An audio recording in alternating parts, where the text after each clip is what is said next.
everyone, this is Nikita Sehrawat and welcome to my YouTube channel।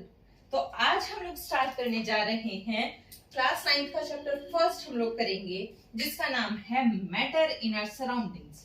हम आज हमारा chapter करेंगे मैटर स्टार्ट और इसके साथ में इसकी मैं 3-4 वीडियो बनाऊंगी जिसके अंदर कि आपके सारे के सारे एनसीईआरटी क्वेश्चंस सारे के सारे जो हमारी एग्जाम्पलर प्रॉब्लम्स हैं वो सब की सब मैं डिस्कस करूंगी और साथ में आपको सारा का सारा बेसिक समझाया जाएगा। तो स्टार्ट करते हैं हम हमारा चैप्टर फर्स्ट मैटर। तो सबसे पहले तो हम ये जानते हैं कि मैटर होता क्या है, व्हाट इज मैटर। ठीक है, मैटर क्या है, सबसे बेसिक सी बहुत डेफिनेशन है, हम इसको ऐसे याद रखेंगे, anything that occupy space and have मास। हम बहुत ही सिंपल सी चीज को ध्यान में रखेंगे कि हमारा मैटर क्या होता है। मैटर क्या है, कोई भी चीज जो स्पेस ऑक्यूपाई कर रही है और उसका मास है, उसके पास कुछ ना कुछ एक मास है, कुछ ना कुछ वॉल्यूम है, वो हमारा क्या हो जाएगा, मैटर। हम एग्जांपल लेकर चलते हैं, जैसे ये हमारा डस्टर है, क्या है ये, कोई ना कोई स्पेस जो है उसको कवर कर रहा है। अगर मैं इसको ऐसे मेरे हाथ के ऊपर रख रही हूँ तो ये एक स्पेस कवर कर रहा है ना, कर रहा है, और साथ ही साथ में इसका कुछ ना कुछ मास भी है। तो ये क्या है, हमारा मैटर है। ये मार्कर है, इनका कुछ ना कुछ मास है और कुछ ना कुछ ये जगह भी कवर कर रहे हैं। अगर मैं इनको इधर रख रही हूँ तो इन्होंने जो है इतनी जगह कवर की है ना, तो ये भी क्या है, मैटर है। ऐसे ही हमारी जो चेयर है, हमारी टेबल है, जैसे कि फ्रिज है आपके घर में, कूलर है, या आप अपना लंच बॉक्स देखिए, आप अपना बैग देखिए, आप अपनी नोटबुक्स देखिए, सारी चीजें क्या है, कुछ ना कुछ एक स्पेसिफिक जगह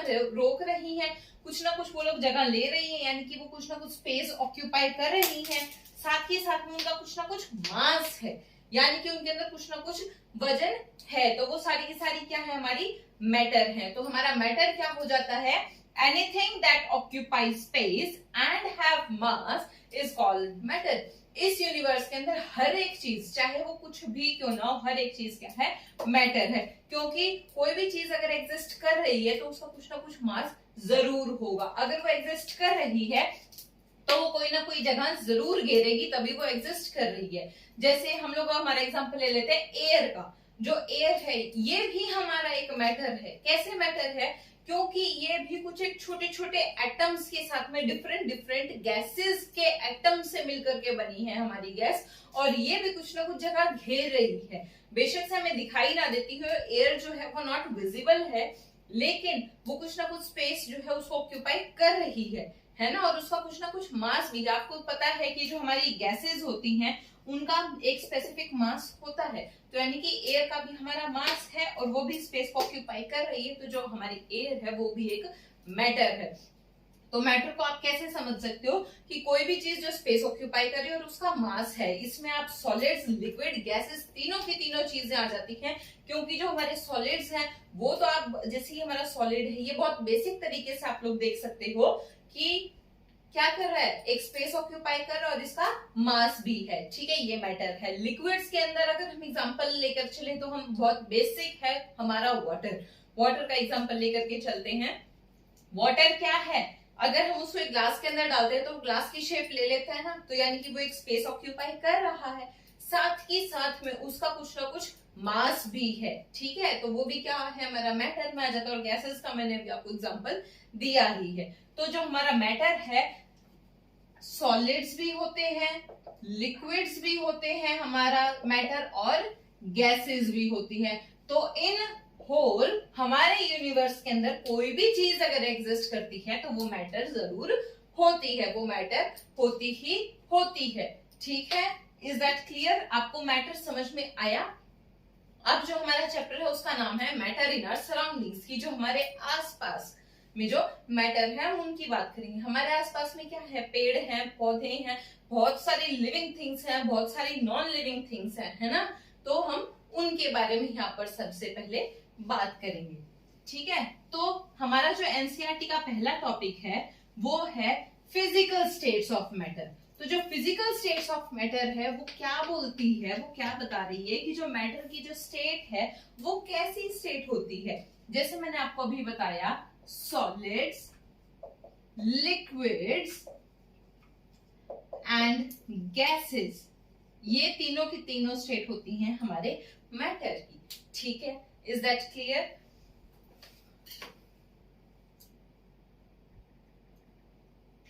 फिजिकल नेचर ऑफ मैटर, ठीक है, इसके अंदर पहला आता है matter is made up of particles. Matter जो है वो हमारा पार्टिकल से मिलके बनता है। सबसे पहली बात जो हमारी है मैटर के बारे में वो ये है कि किससे मिलके बनता है?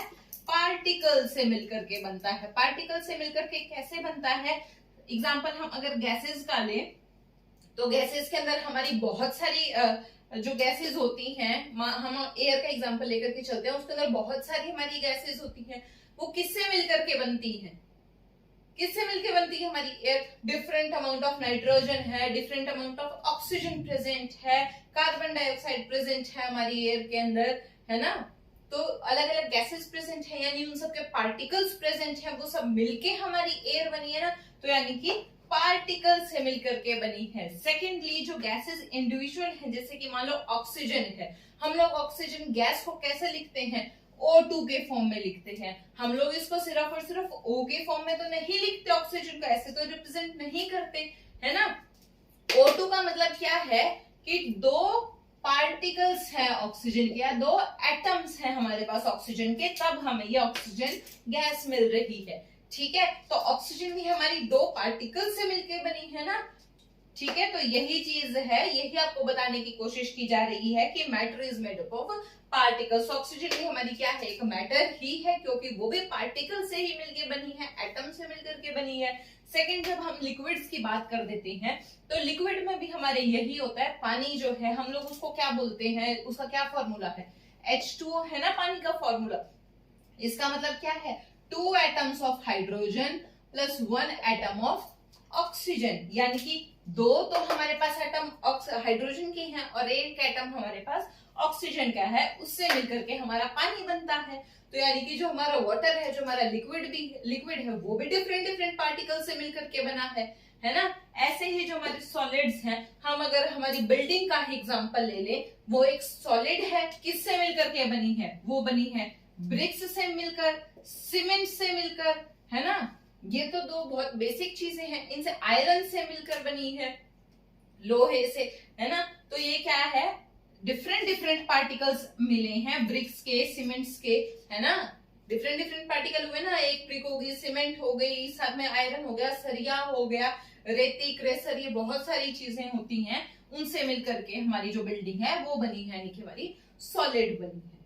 ठीक है, आपको ये चीज क्लियर हुई कि सॉलिड, लिक्विड, गैसेस, यानी कि जो हमारा मैटर है वो पार्टिकल से मिलकर के बनता है। ठीक है, तो यहाँ पर अभी हम एक एक्टिविटी करेंगे। आपने एक चीज देखी होगी कि हमने एक गिलास पानी लिया है, ठीक है, हमने उसको जहां तक हमने ग्लास के अंदर पानी लिया हम उसको मार्क कर लेंगे। चलो मैं आपको करके ही दिखाती हूँ। ये भी, ये देखो, यहाँ पर मैंने ले लिया है इतना पानी, ठीक है। जो मैंने पानी लिया है उसके अंदर अब मैं क्या करूंगी, जहां तक मैंने पानी लिया है मैं मार्कर से उसको मार्क कर देती हूँ। ये देखो, यहां तक मैंने पानी लिया है, ठीक है, मार्कर से मैंने इसको ग्लास के ऊपर मार्क कर लिया। क्योंकि हम अभी क्या करेंगे कि इस पानी के अंदर आप नमक ऐड करो, चीनी ऐड करो, कुछ भी ऐड करो, हमें ये देखना है कि क्या पानी का वॉल्यूम राइज होता है या जो हमारा रिजल्ट रहता है वो क्या रिजल्ट आता है, हम लोग ये देखेंगे। ठीक है, इससे आपको जो मैटर है वो थोड़ा सा और अच्छे से समझ में आएगा। ये देखो, मैंने मार्क कर लिया है ना यहाँ पे, यहाँ तक हमारा पानी है, ठीक है। अब मेरे पास ये थोड़ा नमक है, मैं इसके अंदर नमक ऐड करती हूँ। मैंने इसके अंदर नमक ऐड कर दिया। अब ग्लास का मैंने मार्क कर रखा है कि पानी नमक ऐड करने से पहले कहां तक था, इसको भी मैं 2 मिनट के लिए छोड़ देती हूँ, ठीक है। हम लोग उसके बाद इसका रिजल्ट देखते हैं। ओके, तब तक हम लोग समझते हैं कि जो पार्टिकल्स होते हैं मैटर के, वो हमारे कैसे एडजस्ट होते हैं, ठीक है, उनकी शेप क्या होती है, वो किस टाइप के होते हैं। तो उसके पहले हमें यहाँ पर समझना पड़ेगा हमारा सॉलिड्स, लिक्विड्स एंड गैसेस के बारे में, ठीक है। तो चलो हम लोग देखते हैं how small are these particles of matter. ये भी आपको, ये जो एक्टिविटी है मैं आपको इसके थ्रू ही बताऊंगी और आपको बहुत अच्छे से समझ में आएगा। हम लोग यहाँ पर कैरेक्टरिस्टिक्स के ऊपर जाते हैं पार्टिकल्स की, ठीक है। जो हमारे मैटर के पार्टिकल्स हैं हम उसकी कैरेक्टरिस्टिक्स देखते हैं कि वो पार्टिकल्स जो होते हैं हमारे वो कैसे होते हैं। ठीक है, तो सबसे पहली हमारी जो कैरेक्टरिस्टिक है वो है particles of matter have space between them. क्या मतलब है इसका कि जो हमारे मैटर के जो पार्टिकल्स हैं उनके बीच में स्पेस होती है। ठीक है, हम लोग इसको समझेंगे कि कैसे स्पेस होती है और कितनी स्पेस होती है, क्या होती है। हमारे पास 3 टाइप के मैटर होते हैं, सॉलिड्स, लिक्विड्स एंड गैसेस। हमने अभी अभी पढ़ा है कि हमारे पास क्या क्या होते हैं। हमारे पास सॉलिड्स होते हैं, हमारे पास लिक्विड्स होते हैं और हमारे पास होती हैं हमारी गैसेस। ठीक है, अब आप देखो कि जो हमारे सॉलिड्स होते हैं वो बहुत ज्यादा हार्ड होते हैं ना। कितना हार्ड है, अगर मैं इस डस्टर की ही यहाँ पर मैं आपको इस डस्टर के थ्रू ही बताऊंगी क्योंकि ये एक सॉलिड है। ठीक है, ये जो हमारा डस्टर है कितना ज्यादा हार्ड है ये, है ना। ये क्या है, हम इसको क्या कंसीडर करते हैं कि ये सॉलिड है। ठीक है, सॉलिड है, कितना ज्यादा हार्ड है। अगर मैं इसको तोड़ना चाहूं तो क्या ये टूटेगा मुझसे। देखो मैं इसको तोड़ने की कोशिश कर रही हूँ बार बार दबा दबा के, क्या ये टूट रहा है? ये तो हिल भी नहीं रहा है। इसकी जो शेप है वो तो थोड़ी सी भी चेंज नहीं हो रही। ये बोर्ड है हमारा, ये भी सॉलिड है। मैं इसको मारूं, देखो मैं इसको मार रही हूँ, मैं इसको धक्का दे रही हूँ, मैं इसको पुश भी कर रही हूँ, मैं इसको खरोंच भी रही हूँ। क्या इसको कोई फर्क पड़ रहा है? इसकी कोई शेप में चेंज आया? नहीं आया। क्यों नहीं आया? लेकिन ऐसे ही, चलो ये तो मैं आपको एक्टिविटी के बाद दिखाऊंगी, मैं आपको वैसे बता देती हूँ। अगर सॉलिड्स है, ठीक है, मैंने इसको मारा है, कोई चेंज आया इस बोर्ड में? ये वॉल है, मैं इसको मार रही हूँ, कोई चेंज आया? सॉरी इसके लगी मेरी चूड़ियां, कोई चेंज आया दीवार के अंदर? कुछ भी नहीं आया। नहीं आया ना। ये मार्कर है, मैं ये मार्कर ले लूं, इसको मैं अगर ऐसे कर रही हूं, क्या ये टूट रहा है? नहीं टूट रहा। ये ढक्कन है इसका, अगर मैं इसको दबा रही हूँ, क्या इसकी कोई शेप में चेंज हुआ? नहीं हुआ। लेकिन अगर मैं इसको थोड़ा सा और ज्यादा जोर से करूंगी, और ज्यादा जोर से अगर मैं इसको बेंड करूंगी तो हो सकता है, आई एम नॉट श्योर, हो सकता है कि ये ब्रेक करे, लेकिन बहुत ज्यादा फोर्स देने के बाद। तो ऐसा क्यों है? मैं आपको यहाँ पर एक लिक्विड का एग्जांपल और दिखाती हूँ। साइड में देखो, ये हमारी टैप चल रही है, पानी नीचे गिर रहा है। मैंने क्या किया, मेरा उंगली बीच में लगा दी। ठीक है, उंगली बीच में लगाई है ना मैंने, तो उंगली लगाने से क्या हुआ कि जो पानी है वो आधा इधर शिफ्ट हो गया और आधा दूसरी साइड में शिफ्ट हो गया। यानी कि जो पानी का जो फ्लो था वो मैंने तोड़ दिया है ना, उसको मैंने डिवाइड कर दिया। सिर्फ कैसे? मैंने तो कोई जोर भी लगाया, सिर्फ और सिर्फ उंगली बीच में अड़ाई है ना, हुआ ना ऐसे। लेकिन अगर मैं वही चीज यहाँ पर करूं तो क्या वो चीज हो पाएगी? नहीं हो पाएगी। देखो पार्टिकल्स हैं, जो हमारे सॉलिड्स के जो पार्टिकल्स हैं वो आपस के अंदर बहुत टाइटली बाउंड हैं। ठीक है, उन दोनों के बीच में स्पेस बहुत कम है। देखो जैसे एक ब्रिक से दीवार बनती है, वो कैसे बनती है? एक ब्रिक ये लगाई है, सेकंड ब्रिक ये लगाई, थर्ड ब्रिक ये लगाई, फोर्थ ब्रिक हमने ये लगाई, ऐसे ही तो दीवार बनती है ना, ऐसे ही बनती है। तो इन दोनों ईंटों के बीच में जगह होती है? कोई नहीं होती। इन दोनों के बीच में भी नहीं होती, किसी भी ब्रिक के बीच में आपस में कोई जगह नहीं होती। यानी कि जो ब्रिक्स हैं वो आपस में टाइटली पैक्ड होती हैं, है ना। तो यानी कि इन दोनों के बीच में जो स्पेस होता है वो होता ही नहीं है, क्योंकि बहुत ज्यादा टाइटली पैक होती है। और अगर होता है तो वो बहुत ही ज्यादा नेग्लिजिबल होता है ना। तो देखो यहाँ पर कोई भी स्पेस नहीं है, तभी तो हमारी जो दीवार है वो इतनी मजबूत बनती है, वो सॉलिड कहलाती है ना। क्योंकि उसके जो ब्रिक्स हैं, उसके दीवार के जो पार्टिकल हैं, यानी कि जो ब्रिक है जो उसको बना रही है, उनके बीच में बिल्कुल भी स्पेस नहीं होती है। टाइटली पैक्ड एटम्स होते हैं आपस में सारे के सारे, जो इसके पार्टिकल्स हैं वो बहुत ही टाइटली पैक्ड होते हैं। सेकंड हमारे पास आ जाते हैं लिक्विड्स। के जो पार्टिकल्स होते हैं वो आपस में थोड़े थोड़े लूजली बाउंड होते हैं, उनके बीच में थोड़ी थोड़ी सी स्पेस होती है। ठीक है, सॉलिड्स में कोई स्पेस नहीं होती है पार्टिकल्स के बीच में, लेकिन लिक्विड्स में होती है। और वो स्पेस होती है, उसकी वजह से उनमें जो मूवमेंट होती है वो पॉसिबल है। ठीक है, उनके अंदर जो मूवमेंट होती है वो पॉसिबल है। समझ में आपको? सॉलिड्स और लिक्विड्स और जो गैसेस होते हैं, गैसेस के पार्टिकल्स तो आपको पता है हवा हमारे हर जगह है। गैसेस के पार्टिकल्स बहुत ज्यादा लूजली बाउंड होते हैं, ये आपस में एक्चुअल में बाउंड होते ही नहीं है, ये फ्रीली मूव करते हैं। ठीक है, तो ये देखो पानी का ग्लास लिया था मैंने, मार्क कर लिया था यहाँ पे, देखो आप लोग, मैंने मार्क कर लिया था, मैंने इसके अंदर नमक डाला, जो नमक है वो ग्लास में बिल्कुल घुल चुका है अच्छे तरीके से, कहीं भी आपको दिखाई नहीं दे रहा है। देखो अगर आपको कहीं दिखाई दे रहा है, नहीं दे रहा ना, और ये वो मार्क है जो मैंने डाला था पानी डालने के बाद ग्लास के लगाया था। क्या जो पानी हमारा इस मार्क से ऊपर गया है? क्या पानी के वॉल्यूम में कोई चेंज हुआ है? नहीं हुआ। मैंने यहीं पे मार्क लगाया था, यहीं पे पानी है अभी तक भी, और जो नमक है वो गायब हो गया। मैंने तो इसको हिलाया ही नहीं, मैंने तो आपके सामने इसको छोड़ दिया था और आपके सामने ही मैंने इसको उठाया है। ठीक है, तो ये देखो क्या इसकी वॉल्यूम के अंदर कोई चेंज हुआ? इसकी वॉल्यूम के अंदर कोई भी चेंज नहीं हुआ। जहां पे मैंने मार्क लगाया था पानी अभी भी वहीं तक ही है। इसका मतलब क्या है? नमक कहाँ गया? कहाँ चला गया नमक? अभी अभी तो मैंने आपको बताया कहाँ गया नमक।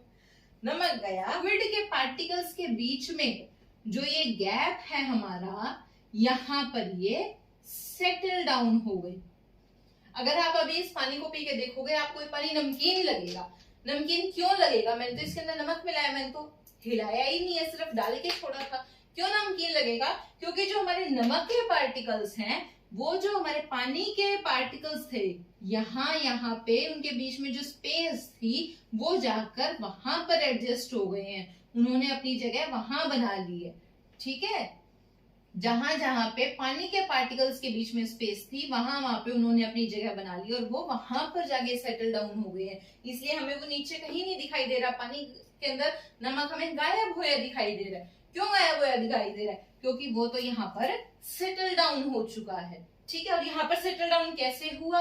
क्योंकि जो हमारा लिक्विड है, जो हमारा वाटर है, उसके पार्टिकल्स के बीच में जगह थी, है ना, थी ना जगह उसके, तभी तो वो जाके सेटल डाउन हो पाए। अगर इनके बीच में जगह ही ना होती, अगर ये सारे के सारे आपस में ऐसे बाउंड होते, जो हमारे वाटर के पार्टिकल्स हैं, अगर ये ऐसे बाउंड होते सारे के सारे, तो यहाँ पे कहाँ जाता नमक एडजस्ट होने के लिए?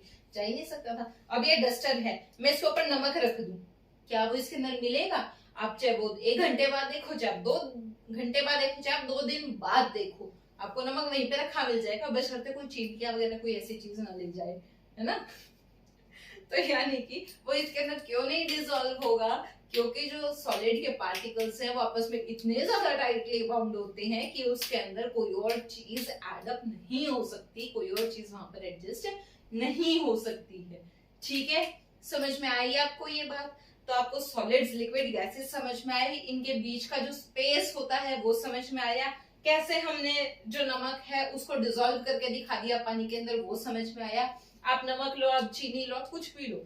इसी तरीके से अगर आप लोग इंक लेते हो, मैंने नमक लिया था, ऐसे ही अगर आप लोग इंक लेते हो ना, वाटर के अंदर अगर आप इंक डालते हो तो आप ये चीज देखना कि वो कितने अच्छे से घुल मिल जाएगी। तो अगर आप इंक के कुछ ड्रॉप्स पानी के अंदर डालोगे तो पानी एकदम से कलर चेंज कर जाएगा अपना। ब्लू अगर आपने डाली तो वो ब्लू हो जाएगा। क्यों हो जाएगा?